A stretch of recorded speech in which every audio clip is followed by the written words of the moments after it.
Jorgensen Land and Cattle has been in the northern Tripp County area for about 100 years. Since 1909, the Jorgensen family has been here. My great-grandfather, Martin, moved to the area in 1909, and we've been here ever since. We probably have one of the strongest wild pheasant populations you'll find anywhere in the world, and we've capitalized on that for a lot of years, guiding day hunters. So, as the family thought about it, golf seems like a good idea. Well, when we started the conversation, the original conversation was like, well, what about just a couple par 3 holes? No, maybe we can squeeze 9 of those in there, all right? And you've got this little course. So I took Cody with me, who is a golfer, and we looked at it, and he's like, yeah, you know, it's all right. It's a little bit tight. Let's look a little bit more. And 2 hours later, the day we went out, we were like, there are 18 holes of golf here.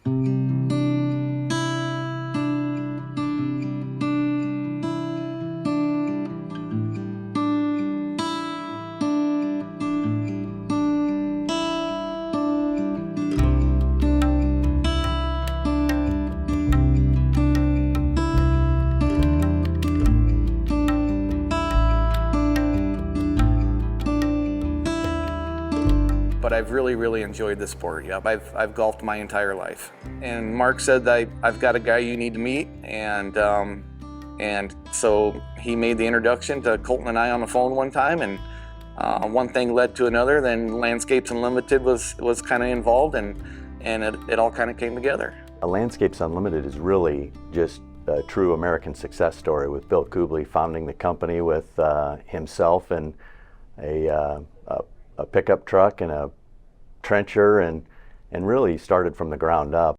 You know, we're one of the few companies in the industry that can self-perform everything from the first turn of the shovel on a construction project to, you know, taking the first green fee on opening day. You know, I think that really makes us unique in the industry.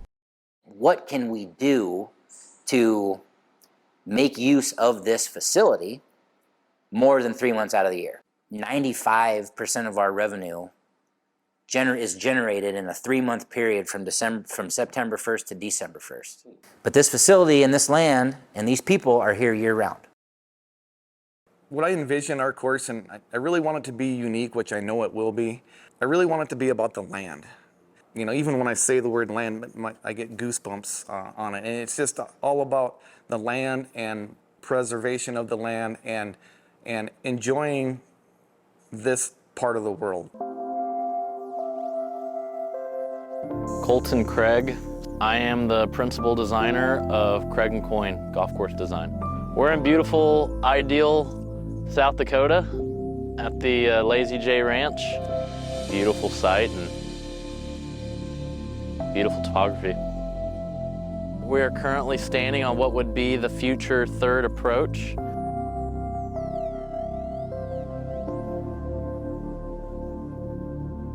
This is the first hole when Tom Lawson and I visited the site, saw this spot and said, this has to be a golf hole.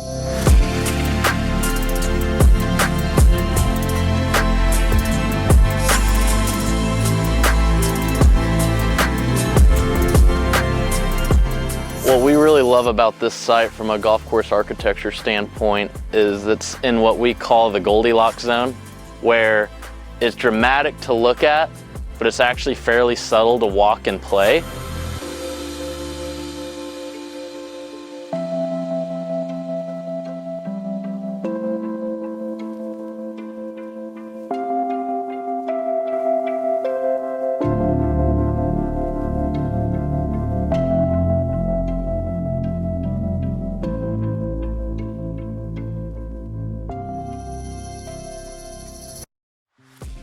So when we started this firm a few years back, Lawson Klotz, Tom Coyne and I, thought it was important that we establish a certain style. And, we kind of had some long conversations, and we really settled on, the style that we need to focus on, or the philosophy that we need to focus on is going to be called folk style. So we chose the word folk because it's one of the few words that translates to all languages. There's folk music, there's folk art. And so we're just kind of want to say, we're going to introduce folk golf course architecture. Folk-style golf architecture is informed by the land.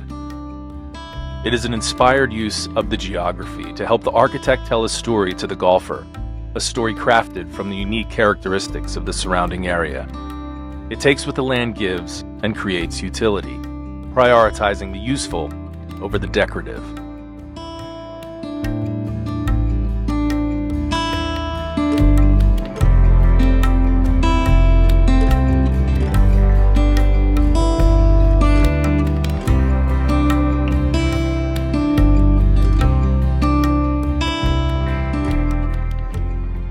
Walking through this site for hours and hours, for multiple days, you really start building relationships with certain parts of the land, and certain holes really start talking to you like, pick me, I want to be on this golf course. When Colton brought me out to South Dakota to look at the Lazy J, I could hardly believe what I was looking at. It is a dream site for any architect, but particularly for us because the golf course is there. We don't have to manufacture something that doesn't naturally exist. And as someone who's played every links in Ireland and in Scotland, it reminded me of the way golf courses were originally built. You didn't build them, you found them. And we found something pretty special at the Lazy J. My name's Tom Coyne. I'm an author, an editor, a golf wanderer, and a partner in Craig & Coyne Design. So our goal is for when people leave on opening day, they don't know if that was the first time this course has been here or if it's been here for 600 years.